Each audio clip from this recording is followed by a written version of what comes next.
आम चुनाव चल रहे हैं। 5 दौर के चुनाव हो चुके हैं, 2 दौर बाकी हैं और अब तमाम तरह की अटकलों का, कयासों का दौर लग रहा है। इसके अलावा अनुमान भी, जिसके पीछे कई बार बहुत अच्छी रिसर्च भी होती है।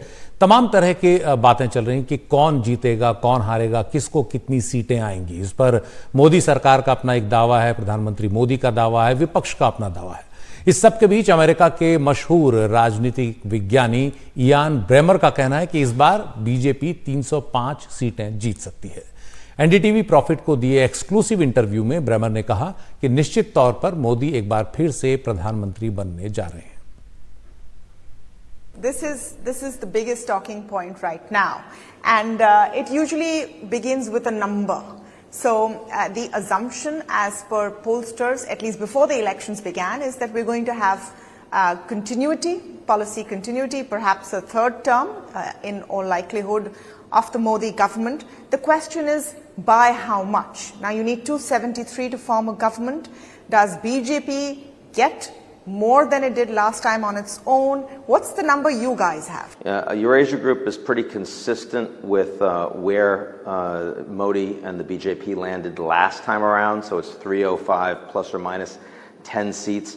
My interest is not in the exact number. My interest is that of all the elections in the world this year, India, the largest democracy that is going to the ballot place, India also one of the countries with the smoothest transition.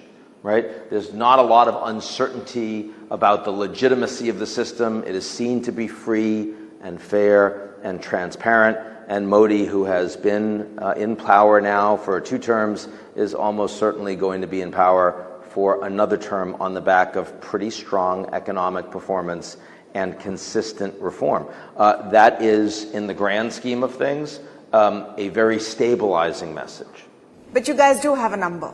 No, as I said, 305 plus or minus 10 is the number. Okay, yeah. so 305 plus minus 10 is the number. Now, what does it mean for a third term and a political stable situation for India in terms of how the world is seeing India? I mean, right now for us, the conversation is about how India is the 3rd largest economy sooner than later, how we are now a global power to reckon with.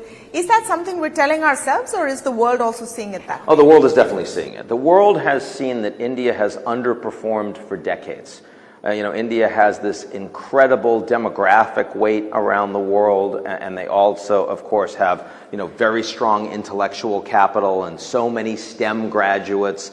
And so many American CEOs come from India, Silicon Valley, right? And not just in the United States and Canada, all over the world. And yet India as an economy has underperformed. And now not only do we see Indian growth picking up, do we see India becoming the 4th largest economy in the world likely next year, the 3rd largest economy in the world probably by 2028. That's a big deal. But also, India, as it becomes more powerful, defining itself in terms of friendship with the rest of the world, as a bridge to engage in stronger, more stable relations, as a leader of the global South, as stronger relations with the U.S., with the West. Canada's an exception. They haven't managed that well, but the rest of the G7, they've managed very effectively. And even stabilizing to a little degree, a limited degree, the Indian relationship with China in recent days.